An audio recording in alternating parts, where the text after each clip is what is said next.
Assalamualaikum warahmatullahi wabarakatuh. Bismillah, alhamdulillah, wassalatu wassalamu ala rasulillah wa ala alihi wa sahbihi wa kulli man tabi'ahu bi ihsanin ila yaumil qiyamah ma ba'dah.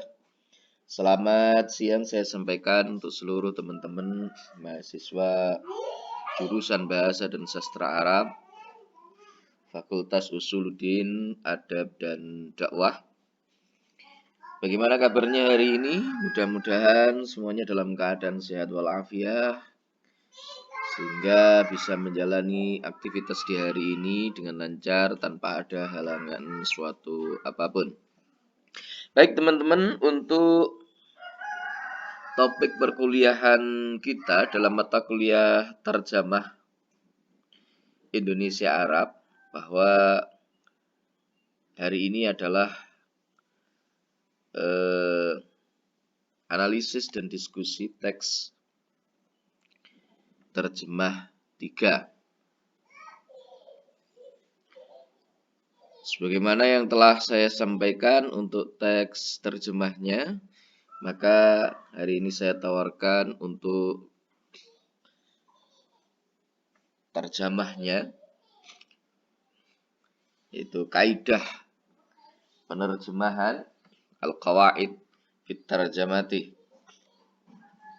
Pada paragraf pertama, di dalam kegiatan penerjemahan, baik dari bahasa Indonesia ke bahasa Arab atau sebaliknya, atau dari bahasa apapun ke bahasa lainnya, ada kaidah-kaidah yang perlu diperhatikan oleh setiap penerjemah. Hal ini penting mengingat kegiatan penerjemahan merupakan kegiatan pengalihan bahasa dari yang satu ke yang lain dan tentunya diharapkan bisa diterima oleh penutur bahasa sasarannya. Ya'lam anna fi amaliyati tarjamati minal Indonesi ilal Arabi au aksih au min lughatin ila ukhra qawaidu muhimmatun la budda likulli mutarjimin ayyah tammaha. Wa dzalika li anna amaliyat at-tarjamati amaliyatun fi naqli lughati min lughatin ila ukhra yaqsudu minha qabulun natiqil asliyi biha. Ini tawaran dari saya ini. Saya tidak menutup kemungkinan ada penerjemahan yang lain dari teman-teman. Monggo silahkan. Ini tawaran dari saya. Paragraf yang kedua, ada pun beberapa kaidah penting yang perlu diperhatikan adalah sebagai berikut. Yang pertama, setiap kata atau kalimat dalam bahasa Arab atau bahasa lainnya kemungkinan memiliki arti lebih dari satu dalam bahasa Indonesia atau bahasa lainnya. Yang kedua, penerjemahan bukanlah kaidah yang statik, tetapi merupakan seni yang melibatkan cita rasa estetika dalam mengadopsi sebuah teks dalam bahasa sumber ke dalam bahasa sasaran.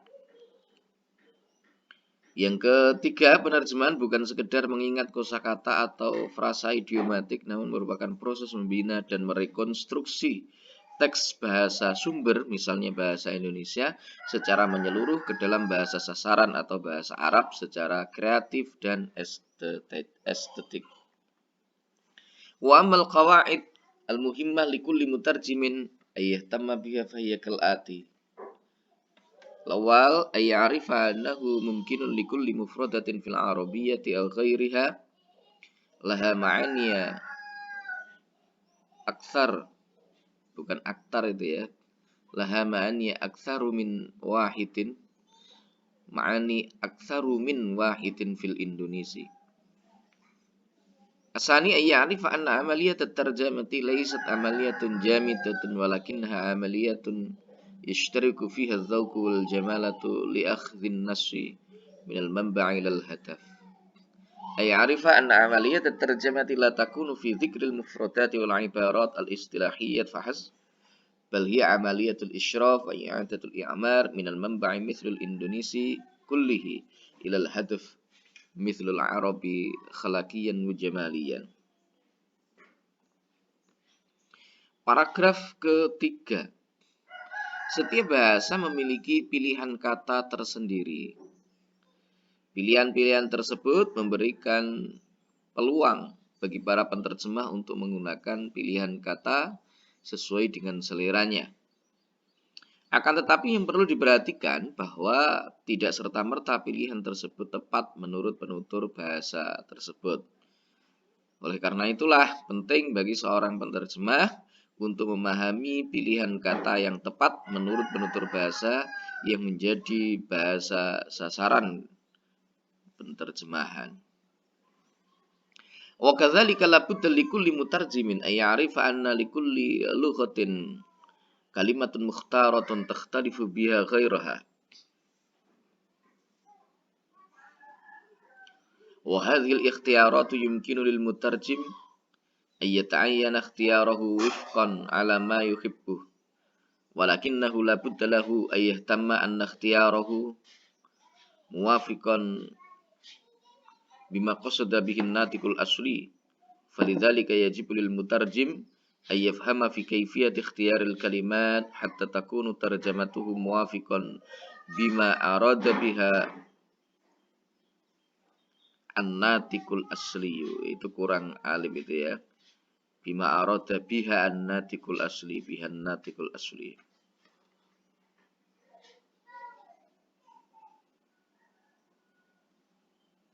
Paragraf keempat, hasil terjemah yang dilakukan oleh seorang penerjemah tidak harus bersifat statis, kaku, sesuai struktur kalimat dalam bahasa sumbernya. Akan tetapi sebaliknya, hasil dari penerjemahan tersebut sebisa mungkin memperhatikan struktur kalimat dalam bahasa sasarannya. Hal ini penting mengingat bahasa hasil terjemahan tersebut bukan lagi bahasa sumber, melainkan bahasa dalam bahasa sasaran yang tentunya memiliki kaidah dan struktur yang berbeda dengan bahasa sumbernya. Wa minal muhimmat ay ya'rifal mutarjim anna husulat tarjamati la takun jamidan muyafiqu qawaidal manba' bal takunu tahtammu bi qawaidil hadaf mithla at-tarakib wa ghairuha. Wa hadha li'anna husulat tarjamati la takunu lughatan lil manba'i walakinnaha lughatul hadafi lahal qawaid wat tarakib al mukhtalifah minal manba'. Itu tawaran dari saya untuk paragraf yang keempat. Berikutnya adalah paragraf yang kelima. Sebagai contoh sederhana adalah kita menerjemahkan bahasa Indonesia dalam bentuk kalimat pasif ke bahasa Arab. Misalnya adalah kalimat buku itu dibeli Umar. Kita bisa menerjemahkannya dengan pola sebagai berikut. Ishtara Umar wal kitaba, dengan pola aktif. Kalimat aktif maksudnya dalam bahasa Arab. Atau bisa juga dengan pola berikut. Al-kitabu ishtarahu Umaru, dengan pola mubtada dan khobar. Di mana di sini khobarnya terdiri dari khobar, maudhawiyah, jaro alaman ghairullah.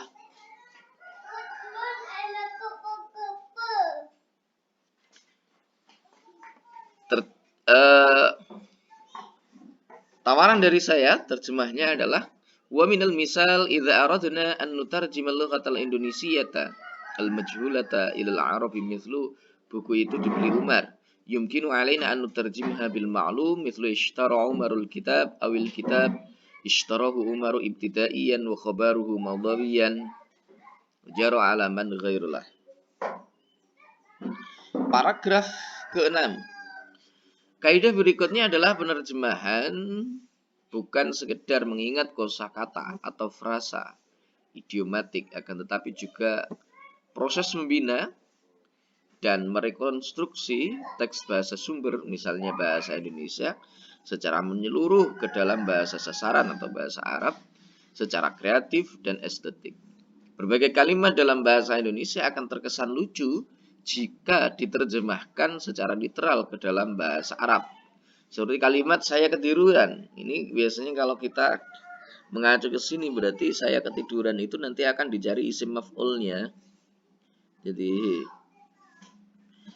itu akan terkesan lucu, saya ketiduran. Bagi orang Arab itu lucu karena jika mengacu pada teks Arab yang lazim digunakan itu bukan saya ketiduran tetapi akhadhanin niyam. Yang dalam bahasa Indonesia itu diartikan tidur telah mengambilku. Sebaliknya kalau di Indonesia juga lucu malahan. Akhadhanin niyam, tidur telah mengambilku, itu lucu karena nggak lazim di Indonesia. Yang lazim adalah saya ketiduran. Kalau di Arab sebaliknya, saya ketiduran itu nggak lazim. Yang lazim itu adalah tidur telah mengambilku.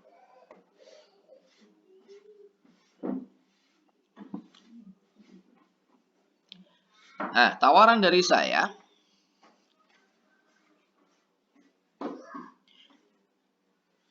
wal qawaidul ukhra min at-tarjamati anna amaliyat at-tarjamati la takunu fi dzikril mufradati wal ibaratil istilahiyyat fahasb bal hiya amaliyatul israf wa i'adatul i'mar min al-manba' mithlul indonesi kullih ilal hadafi mithlul arabi khalaqiyan jamaliyan.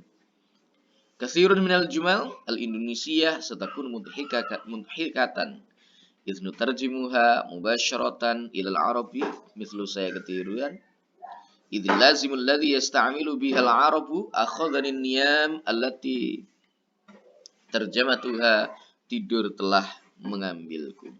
Tapi syukran jazilan ayyuhal ikhwah wa ya ayyuhat talabah.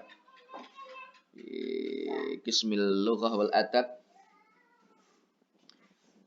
Ini sekedar tawaran dari saya untuk teks terjemah 3. Teman-teman bisa